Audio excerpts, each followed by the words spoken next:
नमस्कार दोस्तों, मैं वैभव आज आपका स्वागत करता हूं तक्षशिला ट्यूटोरियल के ऑनलाइन चैनल पे। दोस्तों, हम लोग बात कर रहे थे क्लास 12 के फिजिक्स के चैप्टर नंबर 6 पर, जिसका नाम था विद्युत चुंबकीय प्रेरण। इसमें दोस्तों हम लोग लेक्चर 6.10 तक कंप्लीट कर चुके थे। आज हम लोग बात करेंगे लेक्चर 6.11 के बारे में। दोस्तों, आज के सेशन का पहला क्वेश्चन है, रेल की पटरियां आपस में तथा पृथ्वी से पृथककृत है। ठीक है, आपने गौर किया होगा जब रेल की पटरियां बिछाई जाती हैं तो वो पत्थर के ऊपर, ठीक है, पत्थर के छोटे छोटे सेगमेंट्स होते हैं, लंबे लंबे बेलनाकार रूप में बनाए जाते हैं, उन सेगमेंट्स के ऊपर रेल लाइन को बिछाया जाता है। वो डायरेक्ट पृथ्वी से कनेक्ट नहीं होती है। ठीक है, तो और आपस में भी उनके बीच में सेपरेशन रहता है, आप जानते ही होंगे। ठीक है, करीब 1.5 मीटर का सेपरेशन रहता है। ठीक है, तो रेल की पटरियां आपस में तथा पृथ्वी से पृथककृत है। इन्हें एक वोल्टमीटर से जोड़ा गया है। ठीक, दोनों पटरियों को, जैसे रेल लाइंस ऐसी होती है, ठीक है, ये पहली पटरी है, दूसरी पटरी है, इसके नीचे जो होते हैं वो पत्थर के जो बेलनाकार सेगमेंट्स होते हैं वो बिछे रहते हैं। ठीक है, तो इन दोनों को आपस में जोड़ा गया है। ये दोनों पटरियों को आपस में एक वोल्टमीटर से, एक मिली वोल्टमीटर से जोड़ा गया है। ठीक है, ये ऐसा बोल रहे हैं। ठीक, तो जब आपने इन दोनों पटरियों को मिली वोल्टमीटर से जोड़ा गया है तो फिर आगे क्या है, आइए देखते हैं। जब इन पर एक ट्रेन 180 किलोमीटर पर आवर, ये ट्रेन की स्पीड दे रखी है, 180 किलोमीटर पर आवर की चाल से दौड़ती है तो मिली वोल्ट मीटर का पाठ्यांक क्या होगा। अब आप ये चीज समझ सकते हैं। ठीक है, जब ट्रेन जो है वो पटरियों पर दौड़ेगी तो क्या होगा, यहां पे एक चीज समझने वाली है। विद्युत चुंबकीय प्रेरण में हमेशा क्या होता है, विद्युत चुंबकीय प्रेरण में हमेशा एक वैद्युत विभवांतर या विद्युत वाहक बल उत्पन्न होता है। अगर सर्किट पूरी तरह से क्लोज है तो करंट भी फ्लो होगी। ठीक है, इतना चीज तो हम जानते हैं। लेकिन ये विद्युत वाहक बल क्यों उत्पन्न हो रहा है, क्योंकि कहीं ना कहीं फ्लक्स में परिवर्तन हो रहा होगा। ठीक, अब इसको ऐसे समझिएगा, जब ट्रेन गुजरेगी पटरियों पर से तो पृथ्वी का अपना चुंबकीय क्षेत्र होता है, हम सब लोग जानते हैं, चैप्टर नंबर 5 में हमने पढ़ा है। ठीक है, तो जब पृथ्वी के चुंबकीय क्षेत्र में वो ट्रेन गति करेगी तो वो चुंबकीय बल रेखाओं के लंबवत घटक को जो है वो काटती हुई चलेगी। और जब वो लंबवत घटकों को यानी ऊर्ध्वाधर घटकों को जब वो काटती हुई चलेगी तो क्या होगा कि रेल के पहियों के द्वारा वो ऊर्ध्वाधर घटक लगातार कट रहे होंगे। ठीक है, और जब भी ट्रेन चलेगी तो उसके पहियों से होकर गुजरने वाला फ्लक्स भी चेंज होता रहेगा। इस कारण क्या होगा, वो पहियों के बीच में जो धुरा होता है, उन दोनों धुरों के बीच में एक विभवांतर उत्पन्न हो जाएगा। ठीक है, और वो विभवांतर हमें कैलकुलेट करना है, और वो विभवांतर जितना होगा वही पोटेंशियल डिफरेंस इस मिली वोल्ट मीटर में पढ़ने के लिए मिलेगा। ठीक है, तो मुझे इनडायरेक्टली वो पूछा गया है कि कितना विद्युत वाहक बल जनरेट होगा, हमें वो निकालना है। ठीक, चलिए। ठीक है दोस्तों, हम जानते हैं कि अगर किसी चुंबकीय क्षेत्र बी में कोई वस्तु या कोई भी रॉड है, ठीक है, यहाँ पे ट्रेन में क्या होता है, जो दो पहियों के बीच में जो धुरा लगा होता है उसे हम लोग एक रॉड की तरह कंसीडर कर सकते हैं। ठीक है, तो अगर किसी चुंबकीय क्षेत्र बी में कोई रॉड जिसकी लंबाई एल है वो v वेग से गति कर रही हो और वो क्षेत्र के साथ थीटा कोण बना रही हो, तब उसके सिरों के मध्य उत्पन्न विद्युत वाहक बल या वैद्युत विभवांतर का मान कितना हो जाएगा, VBL sin थीटा। ठीक है, ओके। अब यहाँ पे L कैसे निकालेंगे, आप खुद सोचिए। रेल की दोनों पटरियों के बीच में जितनी दूरी है, पहियों के बीच में भी उतनी दूरी होनी चाहिए, वरना रेलगाड़ी पहियों पर चली नहीं पाएगी। आप इस चीज को समझ सकते होंगे। अगर दो पहियों के बीच की दूरी इतनी है, ठीक है, तो रेलगाड़ी के पहियों के बीच भी इतनी दूरी होनी चाहिए, तभी दोनों पहिए रेल की पटरियों पर आएंगे, वरना एक नीचे होगा एक ऊपर होगा। ठीक है, इस तरह की चीज होगी और चलना फिर पॉसिबल है नहीं। इसलिए तो जितना रेल की पटरियों के बीच की दूरी देखिए दे रखी है 1 मीटर, मतलब कि रेल की पटरियों के बीच की दूरी 1 मीटर है, तो उस रॉड की दोनों पहियों के बीच की दूरी भी 1 मीटर होगी और उनके बीच में जो रॉड है जो हम लोग कंसीडर कर रहे हैं वो भी 1 मीटर का ही होगा। ठीक है, तो यहाँ पे L बराबर 1 हो जाएगा। इसको रख के कैलकुलेट कर लीजिए। ठीक, और दोस्तों यहाँ पे एक चीज और ध्यान देने वाली है कि हम क्या कर रहे हैं, जब हम ट्रेन में है या ट्रेन चल रही है तो वो ऊर्ध्वाधर घटक को कट कर रही है, मतलब कि चुंबकीय बल रेखाएं बिल्कुल ऐसे होगी और ट्रेन ऐसे जा रही है, तो B की वैल्यू तो नीचे की ओर है। ठीक है, चुंबकीय क्षेत्र जो है वो तो नीचे की ओर है और वेग जो है वो बिल्कुल क्षैतिज है। कितने का एंगल बन रहा है, V B के साथ कितने का कोण बना रहा है, 90 डिग्री का। इसलिए यहां पे थीटा की जगह क्या रखेंगे, 90। ठीक, चलिए। और यहां पे ध्यान रखना होगा कि ये जो 180 किलोमीटर है दोस्तों, 180 किलोमीटर पर आवर है, इसको मुझे मीटर पर सेकंड में चेंज करना पड़ेगा। क्यों? क्योंकि मीटर पर सेकंड में अगर आप चेंज नहीं करेंगे तो एमकेएस में कैसे होगा, और जब तक वो एमकेएस में नहीं आएगा तब तक आप यहाँ पे वैल्यू पुट कैसे करेंगे, क्योंकि सारे मान एमकेएस में रखने होते हैं। एमकेएस में रखेंगे तभी ई की वैल्यू भी एमकेएस में आएगी। ओके, चलिए, तो इसको अगर आप एमकेएस में बदलेंगे तो कितना आएगा, मतलब मीटर पर सेकंड में बदलेंगे तो ये आ जाएगा 50 मीटर पर सेकंड। एक शॉर्टकट होता है कि 180 किलोमीटर पर आवर में आप मल्टीप्लाई कर दीजिए किससे, 5/18 से, तो कितने जो आएगा वो मीटर पर सेकंड में हो जाएगा। ठीक है, और आप इसको देख सकते हो कितना आएगा, ये 10 टाइम्स में कैंसिल हो जाएगा, 10 5 जा 50। ठीक है, तो ये 50 आ जाएगा। तो यहाँ पे हमें 50 रखना है, v की वैल्यू रखी 50। ये कन्वर्जन के लिए एक शॉर्टकट कन्वर्जन फैक्टर होता है, 5/18 से मल्टीप्लाई कर दीजिए तो किलोमीटर पर आवर में जो स्पीड है वो मीटर पर सेकंड में कन्वर्ट हो जाएगी। ठीक है, चलिए, अब b की वैल्यू कितनी दे रखी है, b की वैल्यू ये आपको दे रखी है क्योंकि आप पृथ्वी के चुंबकीय क्षेत्र में गति कर रहे हैं। ठीक है, तो 0.2 × 10⁻⁴। ओके, अब l की वैल्यू कितनी है, l की वैल्यू वही होगी जो दोनों पटरियों के बीच में सेपरेशन है, यानी कि 1। और यहाँ पे थीटा कितना होगा, थीटा 90। ठीक है, क्योंकि वो जो चुंबकीय क्षेत्र है वो ऊर्ध्वाधर है और ट्रेन जो है वो क्षैतिज गति कर रही है, तो यहाँ पे रख देंगे sin 90। ठीक, sin 90 1 होता है, 1 की वैल्यू 1 है, इसको मल्टीप्लाई करेंगे तो ये कितना आ जाएगा, ये हो जाएगा 2 5 जा 10, 10 का मतलब 10 की पावर 1, और इसमें ये हो जाएगा 10 की पावर -3, और मात्रक क्या हो जाएगा, वोल्ट। ठीक है भाई, चलिए, 10 की पावर -3 वोल्ट का मतलब क्या होता है कि ये हो जाएगा 1 मिली वोल्ट। ठीक है, तो ये है इसका जवाब। ठीक है, कि पटरियों के बीच में जो आपने वोल्टमीटर जोड़ा था उसका पाठ्यांक कितना होगा, 1 मिली वोल्ट होगा। ठीक, चलिए, ये क्वेश्चन समाप्त होता है। अब हम लोग बढ़ेंगे अपने अगले क्वेश्चन की ओर। ओके दोस्तों, देखिए नेक्स्ट क्वेश्चन क्या है, क्वेश्चन नंबर 12 में क्या बोल रहे हैं, एक वायुयान जिसके दोनों पंखों की नोकों के बीच की दूरी कितनी है, ये आपको दे रखी है 30 मीटर। ठीक है, 300 किलोमीटर पर आवर के वेग से नीचे उतर रहा है। ठीक, यदि उतरते समय वायुयान के पंखे पूर्व पश्चिम दिशा में हो तो इसके पंखों के नोकों के बीच प्रेरित विभवांतर ज्ञात कीजिए। अब समझिएगा, वायुयान नीचे उतर रहा है मतलब वो ऊर्ध्वाधर गति कर रहा है। ठीक है, ऊपर से नीचे आ रहा है। ठीक, ओके, अब यहां समझिएगा, अगर इसके पंख पूर्व पश्चिम दिशा में है तो बल रेखाएं तो नॉर्थ से साउथ की ओर चलती है ना, पृथ्वी के नॉर्थ पोल से बल रेखा निकलेगी, साउथ पोल की ओर जाएगी, और वायुयान ऐसे उतर रहा है, अगर ये नॉर्थ है ये साउथ है तो आप समझ सकते हैं ये पूर्वी पश्चिम होगा। तो अगर पंख जो है वो पूर्व पश्चिम दिशा में है और पंख और हवाई जहाज नीचे आ रहा है, वायुयान नीचे आ रहा है, तो उसके पर भी पूर्व पश्चिम दिशा में होते हुए नीचे ही आ रहे होंगे। ठीक है,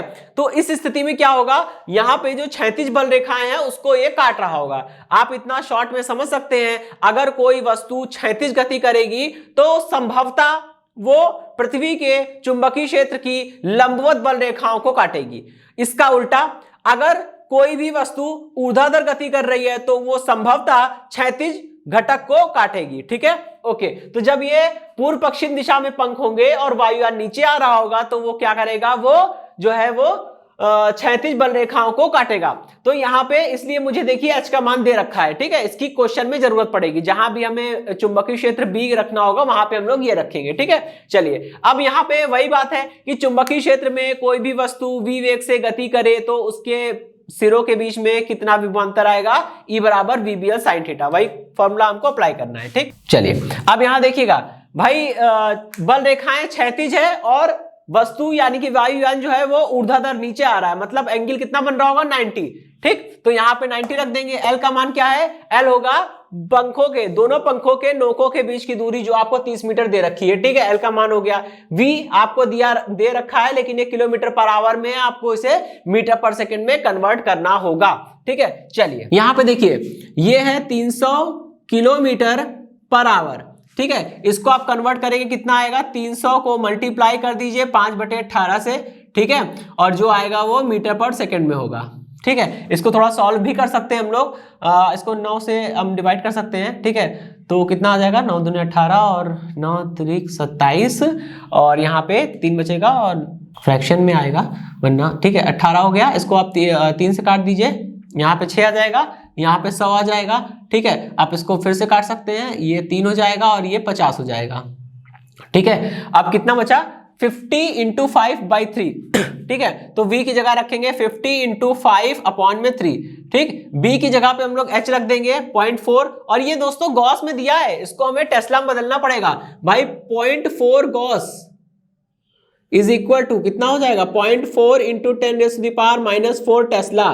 ठीक है, इतनी चीज तो समझ ही रहे होंगे, तो यहां पे रख देंगे मल्टीप्लाइड बाय 10⁻⁻⁴ टेस्ला। ठीक है, अब L क्या है, दोनों नोकों के बीच की दूरी कितनी है, 30 मीटर। ठीक है, ओके, अब इसको सॉल्व कर सकते हैं हम लोग। यहां से इसको कट कर देंगे, ये हो जाएगा 10 का इसमें मल्टीप्लाई कर देंगे, कितना हो जाएगा, ये हो जाएगा 4 और 4 5 20 और 20 को 50 से मल्टीप्लाई करेंगे, 50 इंटू 20 इंटू 10⁻⁻⁴। ठीक है, इसको मल्टीप्लाई करेंगे, कितना हो जाएगा, ये हो जाएगा 1000।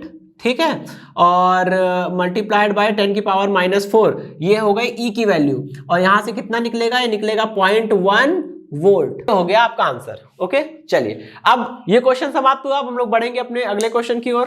ओके दोस्तों, देखिए नेक्स्ट क्वेश्चन में क्या बोल रहे हैं, एक प्रेरकत्व कुंडली का है या प्रेरण कुंडली का है। ठीक है, बात एक ही है। उसमें क्या है, 0.3 सेकंड में धारा जो है वो 0 से बढ़कर 6 एम्पियर हो जाती है। ठीक है, 0.3 सेकंड के अंदर धारा 0 से बढ़कर 6 एम्पियर तक हो गई है। ठीक, जिसमें उसमें 30 वोल्ट का प्रेरित विद्युत वाहक बल उत्पन्न होता है। 30 वोल्ट का प्रेरित विद्युत वाहक बल उत्पन्न हुआ है। ठीक है, कुंडली के स्वप्रेरण गुणांक की गणना करनी है। ठीक, यानी कि आपको L की वैल्यू निकालनी है। ओके, चलिए, तो सबसे पहले तो हम फॉर्मूला अप्लाई करेंगे कि E इज इक्वल टू कितना होता है, माइनस में L di/dt। ठीक है, अब यहां पे एक चीज समझिएगा, माइनस जो है वो क्या है, वो केवल लेंज लॉ को बताता है। हम यहाँ पे केवल कैलकुलेशन करना चाहते हैं, हम केवल L की वैल्यू निकालना चाहते हैं, हमारा लेंज लॉ से कोई भी रिलेवेंस नहीं है, तो हम इसे यहाँ पे हटा सकते हैं। ठीक, केवल परिमाण ले सकते हैं,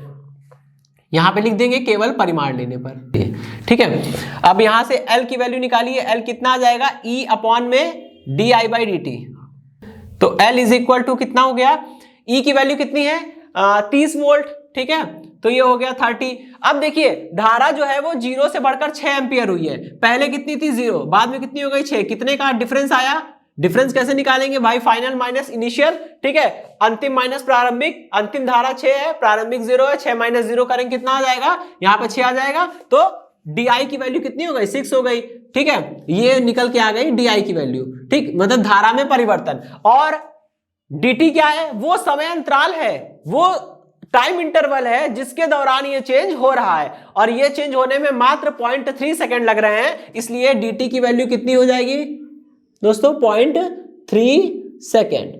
ठीक है, तो यहां पे हम लोग इसकी जगह पे रख देंगे, dt जगह पे 0.3। ठीक, अब इसको बस कैलकुलेशन करनी है। ठीक है, यहां पे लिख सकता हूं मैं। ठीक है, L इज इक्वल टू कितना हो जाएगा, 30 इंटू 0.3 ऊपर चला जाएगा। ठीक है, और अपॉन में कितना है, 6, इसको सिंपली डिवाइड कर सकते हैं।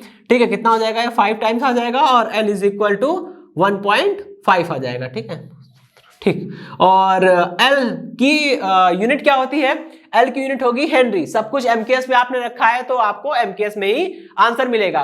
तो L की एमकेएस यूनिट क्या होती है, हेनरी। पूरा लिख सकते हैं, चाहे तो केवल H लिख दें तो भी काम चल जाएगा। ठीक है, तो 1.5 हेनरी इसका स्वप्रेरण गुणांक होगा या स्वप्रेरकत्व तो होगा। ठीक है दोस्तों, ये क्वेश्चन समाप्त होता है। अब हम लोग बढ़ेंगे अपने अगले क्वेश्चन की ओर। दोस्तों देखिए नेक्स्ट क्वेश्चन में क्या बोल रहे हैं, एक प्रेरकत्व कुंडली में 0.2 सेकंड में धारा 0 से बढ़कर 5 एम्पियर हो रही है। ठीक है, इसमें क्या हो रहा है, पहले धारा कितनी थी, 0, अब कितनी हो गई है, 5।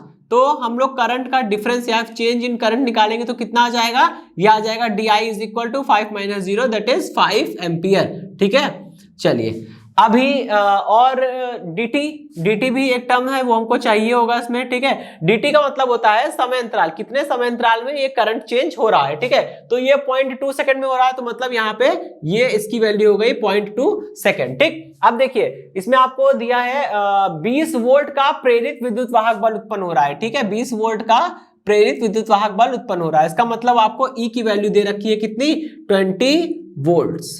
ठीक है, चलिए बस अब हमें स्वप्रेरण गुणांक निकालना है। ठीक है, तो इसके लिए करना क्या होगा, इसके लिए हमें फॉर्मूला लगाना होगा। E इज इक्वल टू कितना होगा, माइनस का L, और ये हो जाएगा di/dt। ठीक है, लेकिन यहाँ फिर से वही बात होगी, हमें केवल परिमाण लेना है, इसलिए यहाँ पे माइनस साइन को हम लोग हटा सकते हैं। ठीक है, E is equal to minus L, minus को हमने हटा दिया क्योंकि यहाँ पे हम केवल परिमाण ले रहे हैं। ठीक है, तो E is equal to L D I by D T. ठीक, यहाँ पे मुझे L की वैल्यू निकालनी है, तो L इज इक्वल टू कितना हो जाएगा, E अपॉन में D I by D T. ठीक है, चलिए अब यहाँ पे L is equal to E कितना दिया हुआ है 20 वोल्ट है ना, तो यहाँ पे रखा 20 और डी आई कितना है 5, तो ये हो गया 5 अपॉन में डी टी कितना है 0.2, तो ये हो गया 0.2। ठीक, अब इसको हम लोग सॉल्व कर सकते हैं। सॉल्व करने पे कितना आएगा, L is equal to 20 into 0.2, ठीक है, डिवाइडेड बाई 5।